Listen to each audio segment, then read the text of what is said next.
My parents replaced me with their favorite child and still expected me to pay their bills. So, I cut them off, and did something that turned their whole world upside down. They're out of my life for good.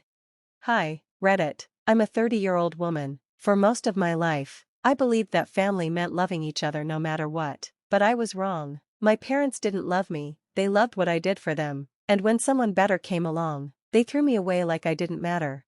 As a kid, I was the responsible one. I got good grades, worked part-time at 16 to help pay for groceries, and stayed home to help mom with her side job while my friends had fun. My parents only praised me when I was useful. The moment I messed up, even a little, they acted like I didn't exist. Then came Marcus, my younger brother, the so-called golden child.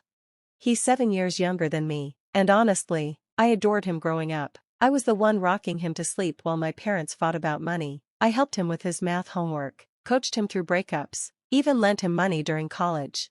But something shifted when he turned 22 and started getting a bit of traction with his startup. Suddenly, my parents acted like he was the second coming. Every phone call turned into Marcus this, Marcus that. If I brought up my work stress or how I was juggling 2 jobs during the pandemic, the response would be some variation of, well, your brother is managing a business, maybe you should ask him how he does it. Still, I stayed loyal. I helped them pay the mortgage during a rough patch in 2020. I covered Dad's dental bills when his insurance lapsed. I even bailed Marcus out of a failed product launch with $5,000, money I never saw again. It was always under the promise of we'll pay you back soon. Spoiler alert, they never did.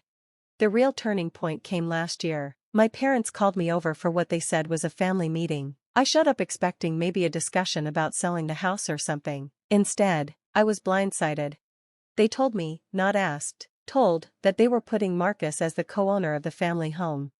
Mind you, this is the same house I helped pay for, the same house I practically grew up maintaining. When I asked why, my dad looked me dead in the eyes and said, "Because Marcus is going to take care of us in our old age. You're too busy with your career."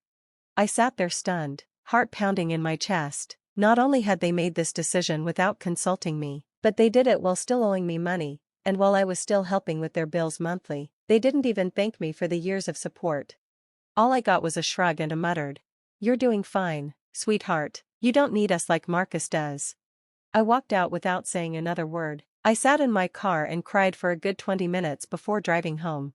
That night, I opened my laptop and made a list of everything I was financially supporting: utility bills, part of the mortgage, a phone line still under my name, even a shared insurance policy. By the next morning, I had it all cut off. When the bills started rolling in and they realized the support was gone, the phone calls began. My mother left voicemail after voicemail crying, saying they were struggling, asking how I could abandon them like that. Marcus even texted saying, "Grow up, it's just paperwork." But for the first time in years, I didn't cave. I told them firmly and calmly that until they repaid the money they owed and acknowledged how they'd hurt me, I was done. I wasn't a walking ATM. I wasn't their emotional punching bag. And I certainly wasn't going to enable the golden child narrative anymore. Weeks went by, then months. No repayment. No apology. Just silence, and the occasional passive-aggressive Facebook post from my mom about children who forget where they came from. What they didn't know was that I had one final move planned.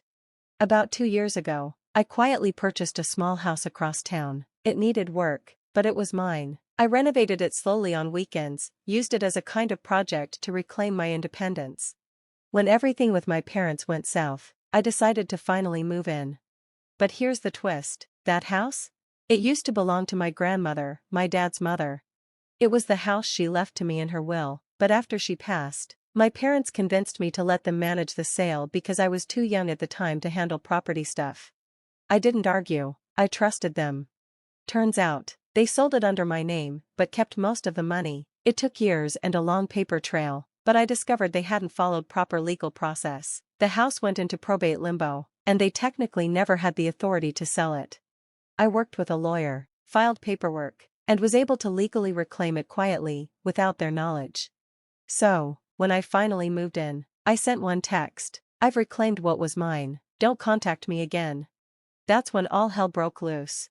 My dad called me screaming, said I was ungrateful, that I was ruining the family legacy. My mom sobbed into the phone, accusing me of betrayal. "Marcus? He showed up at the property uninvited, banging on the door and demanding I talk to him like an adult. I didn't answer. I called the police and filed a trespassing complaint. They thought they could replace me, rob me, guilt me, and still expect loyalty. Instead, they got silence. And now I live in the very house they tried to erase me from, surrounded by peace, not noise. I planted a small garden out back. I read at night. I go to sleep knowing I stood up for myself after years of being used. But it's not over. Because there's one final piece they don't know about, one that will shake their world more than losing me ever could. And I'm ready to make that move. It had been 6 months since I cut them off and reclaimed my grandmother's house. 6 months of silence for me, and 6 months of chaos on their end. I didn't watch it unfold directly, but bits and pieces came through the grapevine, mutual friends, old neighbors, even a cousin who still liked my Facebook posts despite the Cold War. Apparently, my absence hit them harder than they expected. Financially, they were in trouble. Without my contributions, they struggled to pay property taxes and utilities. Dad tried asking Marcus for help, but of course, Marcus' startup wasn't the golden goose they thought it was. It barely broke even, and what money he had was going toward keeping his own place afloat. Poetic justice, maybe, but I didn't celebrate. I just lived. I rebuilt my routines. Morning walks, making coffee in silence, planting a vegetable garden that actually began to thrive. I started therapy. I stopped checking my phone for missed calls. And for once, I felt like my life was truly my own. Then came the letter. It wasn't an apology, not even close. It was a legal notice, poorly written and laughably desperate, claiming that I had manipulated my way into reclaiming the house and that they would be seeking compensation for what they were rightfully owed. I sat there staring at the letter, stunned not by their nerve, I'd come to expect that, but by the sheer audacity of it. They truly believed they still had some power over me, that even after everything, I would bow my head, take the blame, and fold. So, I made my final move. I filed a full report with my lawyer, this time, opening an investigation into their previous handling of my grandmother's estate. You see, during the deep dive I did to reclaim the house, I discovered something interesting. My grandmother had left behind a second account, a trust fund she set aside for me when I turned 25. It wasn't much, but it was enough to make a difference in my life back then. Yet I never received it. My parents had conveniently forgotten to mention it, and the account was quietly closed 3 months after her passing. With my lawyer's help, I got access to the original documentation and tracked down the missing funds. They had forged my signature, cashed it out, spent it on a remodel for their kitchen. The same year I was working 2 jobs to survive. We brought the case forward. At first, they didn't take it seriously. They thought I wouldn't follow through. But when the court summons arrived, everything changed. I received a text from my mom, "Please don't do this, we're family." That word again, family. The word they clung to only when they needed something, not when they were betraying me, not when they stole from me, not when they erased me in favor of their golden child. They begged. Then they threatened. Then they tried to flip the narrative, telling people I was greedy, selfish, and mentally unstable. But I had the truth. I had the paperwork, the signatures, the account numbers, and years of documented proof that they used me, drained me, and cast me aside. The court ruled in my favor. They were ordered to repay the full amount from the trust, along with legal fees. The judge even commented on the pattern of exploitation I'd endured. They were exposed in a very public, humiliating way, not just for financial misdeeds, but for the years of emotional manipulation. They lost their reputation.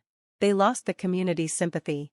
Marcus' business suffered from the negative attention. Turns out people don't like supporting a company tied to scandal.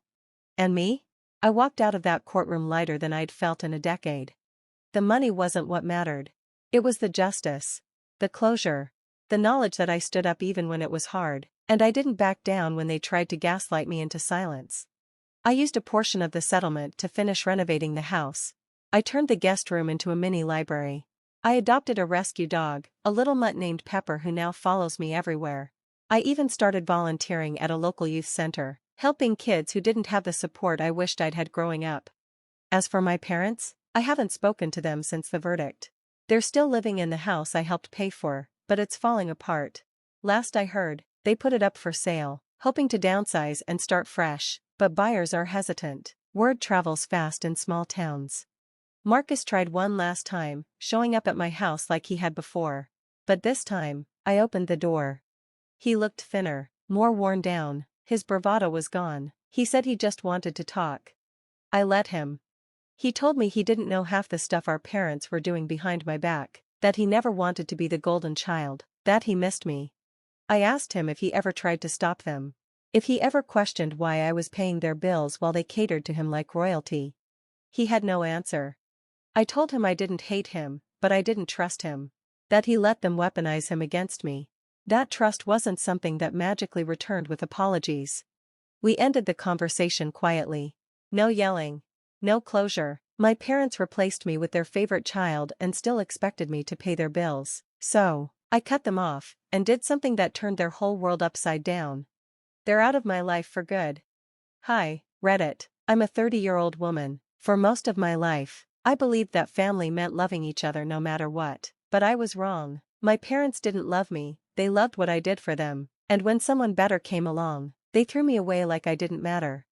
As a kid, I was the responsible one. I got good grades, worked part-time at 16 to help pay for groceries, and stayed home to help mom with her side job while my friends had fun. My parents only praised me when I was useful. The moment I messed up, even a little, they acted like I didn't exist.